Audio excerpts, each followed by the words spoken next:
చందమామ కథ విధి నిర్వహణ. రామశాస్త్రి నగరంలో పేరున్న వైద్యుడు. ఆ నగరం ఒక నది ఒడ్డున ఉన్నది. నదికి పుష్కరాలు వచ్చిన సందర్భంగా ఒక సాయంకాలం రామశాస్త్రి చిన్ననాటి స్నేహితులు శ్రీహరి, విఠలు ఆయన ఇంటికి వచ్చారు. శ్రీహరి బడి నడిపే పంతులు, విఠలు ఒక చిన్న గ్రామంలో న్యాయాధికారి.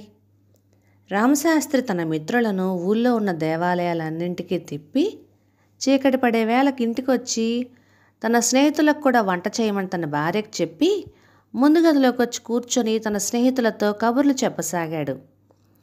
అతను తన విధి నిర్వహించడంలో ఒక్కసారి అక్రమంగా ప్రవర్తించిన మాట తన స్నేహితులకు ఈ విధంగా చెప్పసాగాడు. ఆ ఊళ్ళో ఒక గొప్ప ధనవంతుడు నెల నెలా విందులు చేసి దానికి గొప్ప వాళ్ళను మాత్రమే ఆహ్వానించేవాడు. ఒకసారి రామశాస్త్రికి కూడా ఆహ్వానం వచ్చింది. ఊళ్ళోని గొప్ప వాళ్ళ చిట్టాలో తన పేరు కూడా ఎక్కింది కదా అని ఊరి పెద్దల పరిచయం చేసుకొని తాను తన వృత్తిలో బాగా పైకి రావచ్చునని రామశాస్త్రి ఎంతో సంతోషించాడు. అతను ఉన్నంతలో మంచి బట్టలు కట్టుకొని విందుకు బయలుదేరబోతుండగా ఒక పేదరాలు గోలగా ఏడుస్తూ రామశాస్త్రి కాళ్ళ మీద పడి, నా మొగుడు ప్రాణం నువ్వే కాపాడాలి, 10 మంది సంతానానికి దిక్కైన వాడు అకస్మాత్తుగా విరుచుకుని పడిపోయాడు అని కళ్ళనీళ్లతో దీనంగా వేడుకుంది. రామశాస్త్రి మనసేమో విందు మీద ఉన్నది. అదీగాక ఆ పేదరాలి మొగుడికి వైద్యం చేసినందువల్ల తనకేమీ లాభం ఉండదు.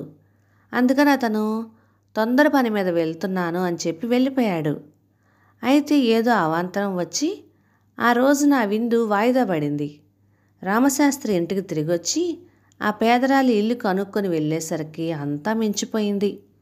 సమయానికి చికిత్స జరక్క ఆమె భర్త చనిపోయాడు. ఇలా చెప్పి, ఈ ఒక్క సందర్భంలో తప్పితే నేను నా విధి నిర్వహణలో మరెన్నడూ పొరపాటు చేయలేదు అన్నాడు రామశాస్త్రి. నీలాగే నేను కూడా ఒకసారి నా ధర్మాన్ని అతిక్రమించాను అంటూ బడిపంతులు శ్రీహరి ఇలా చెప్పాడు. అతను పనిచేసేది జమీందారు గారి బడిలో. అందులో జమీందారు గారి అబ్బాయి చదువుకునేవాడు. అయినా అది తనబడే గనక చదువు విషయంలో అశ్రద్ధ చేస్తూ కూడా విద్యార్థుల్లో మొదటివాడుగా ఉండేవాడు. ఆ బడిలో ఒక రైతు కొడుకు చేరాడు. వాడు చాలా చురుకైనవాడు. ప్రతి విషయంలో వాడు జమీందారు గారి అబ్బాయిని మించి ఉండేవాడు. అందుచేత జమీందారు గారి అబ్బాయి ఆ రైతు కొడుకును బడి నుంచి పంపేయమని శ్రీహరిని కోరాడు. వాడు చెప్పినట్లుగా చేయకపోతే తన ఉద్యోగం ఎక్కడ ఊడుతుందోనని శ్రీహరి ఆ రైతు కొడుకును చెప్పని పాఠాలలో ప్రశ్నలు వేసి సమాధానం చెప్పలేనందున వాడి మీద ఇంతెత్తున లేచి వాడిని ఒకనాడు బడి నుంచి వెళ్ళగొట్టాడు. రైతుకు తన కొడుకు జరిగిన అన్యాయం గురించి తెలుసు. అయినా అతను జమీందారుకు భయపడి మెదలకుండా ఊరుకున్నాడు. ఆ విధంగా చదువుకొని ఎంతో పైకి రావాల్సిన రైతు కొడుకు తండ్రితో పాటు పొలం పనులు చేసుకోవాల్సి వచ్చింది.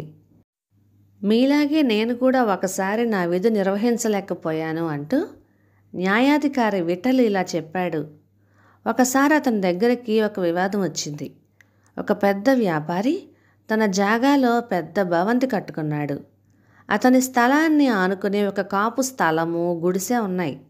ఎంతగా అడిగినా కాపు ఆ స్థలాన్ని వ్యాపారికి అమ్మలేదు. వ్యాపారి తన మనుషుల చేత కాపువాడి గుడిసె కూలదోయించి స్థలం ఆక్రమించుకున్నాడు. నిజం విఠలకు తెలుసు. కానీ అతని చెల్లెల్ని వ్యాపారి కొడుక్కిచ్చి పెళ్లి చేసేటందుకు మాటలు జరుగుతున్నాయి.